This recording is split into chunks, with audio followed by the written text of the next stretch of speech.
Buenos días. Hoy les vamos a presentar nuestro proyecto integrador de aprendizaje de la unidad de Físico-Química, con el tema de producción de etileno. Nuestro equipo está conformado por Cindy Garza, Zaira Cabrera, Ángel Portilla y su servidor, Juan Martínez. Aquí está nuestra tabla de contenidos. Siguiente, por favor. Bueno, ¿qué es el etileno? El etileno o eteno es un gas incoloro poco soluble en agua, alcohol y éter. Es uno de los productos químicos más importantes en la industria química, ya que este es un componente básico de una amplia lista de productos químicos. El etileno se puede producir de varias maneras, en la maduración de algún fruto o industrialmente mediante craqueo térmico. Siguiente, por favor. Ahora les explicaré los usos del etileno. El etileno tiene bastantes usos industriales, ya que este gas es una materia prima de mucho consumo en la industria química. Los derivados del etileno resultan en productos como solventes, plastificantes, anticongelantes e incluso en recubrimientos. Ahora, en este diagrama vemos exactamente todos los usos del etileno, donde están los plásticos, productos de oxidación, donde está el óxido de etileno y el etanal, y también donde está el proceso alfol y el etanol.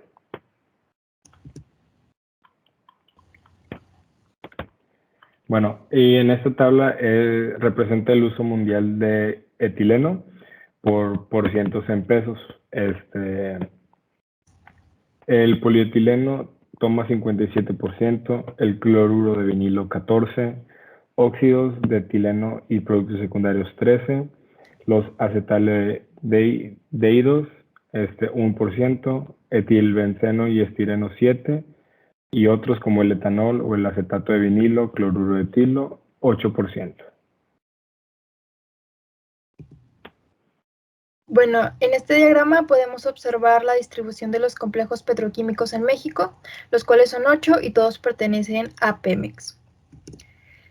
En la tabla 2 y en la tabla 4 se muestra una comparativa de la capacidad instalada en los complejos petroquímicos de Pemex del 2018 y 2021, en donde podemos observar un aumento de producción de 1.8% en el complejo de Morelos y una disminución de la producción del 4.7% en el complejo de Cangrejera. El etileno es uno de los principales productos de estos dos complejos y pues a pesar de que el de Morelos muestra un aumento en su producción general, pues la producción de etileno disminuyó en ambas debido a la falta de gas natural, que es la materia prima.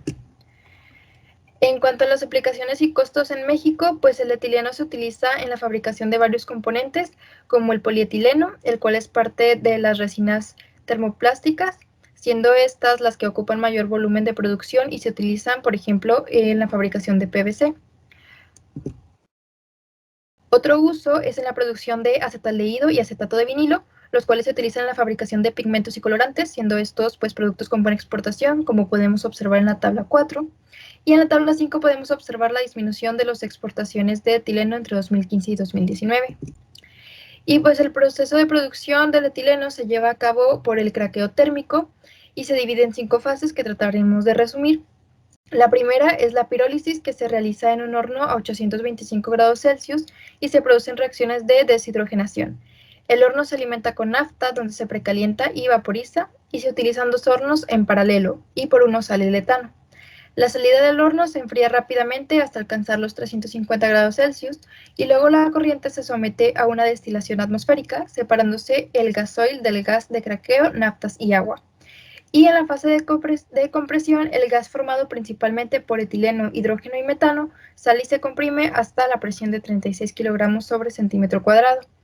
Luego se elimina el dióxido de carbono para que el punto de rocío del gas sea inferior a menos 100 grados Celsius y el gas se hace pasar a una desmetanizadora donde se separan el hidrógeno, el monóxido de carbono y el metano y la corriente pasa a una desetanizadora.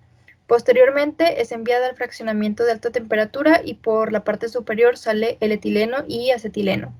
Y pues en el fraccionamiento de alta temperatura la corriente pasa a la despropanizadora en la que se separan los C3, C4 y C5. Para realizar el estudio termodinámico fueron necesarios datos encontrados en la literatura, tales como los correspondientes al equilibrio de fases de las sustancias involucradas en la reacción. Y los datos de la siguiente tabla que muestran la información termodinámica. Como resultado del análisis termodinámico, se obtuvo primero el diagrama de fases para el equilibrio líquido-vapor, en el cual podemos observar gráficamente que a temperaturas mayores a 200 Kelvin y presiones menores a 12.93 bar, las tres especies de la reacción se encuentran en estado gaseoso.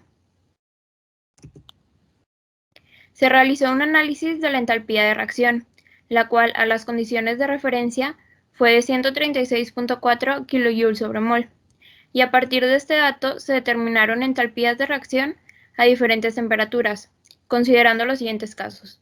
Primero, que la entalpía permanece constante. Segundo, considerando el efecto de la temperatura por medio de la capacidad calorífica como una constante. Y tercero, considerando la capacidad calorífica como una función de la temperatura, siendo este tercer caso el de mayor precisión, por lo que se utilizó para calcular el porcentaje de desviación de los casos 1 y 2.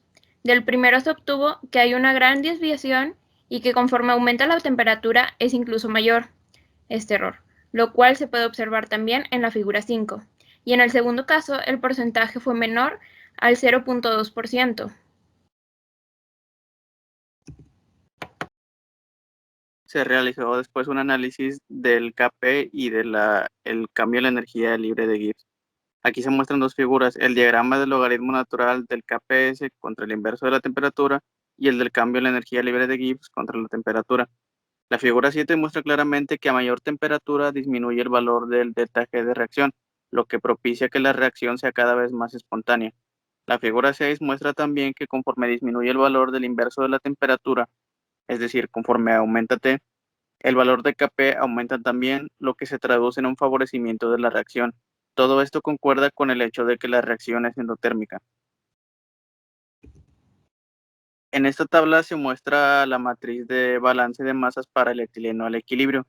Tras evaluar la expresión de balance de reacción para diferentes presiones y valores de Kp a diferentes temperaturas, se obtuvo el gráfico de la figura 8.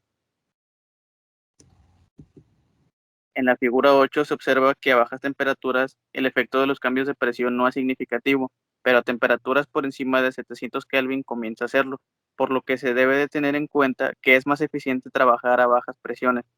Esto también se expresa en la figura 9, pero en términos del grado de disociación.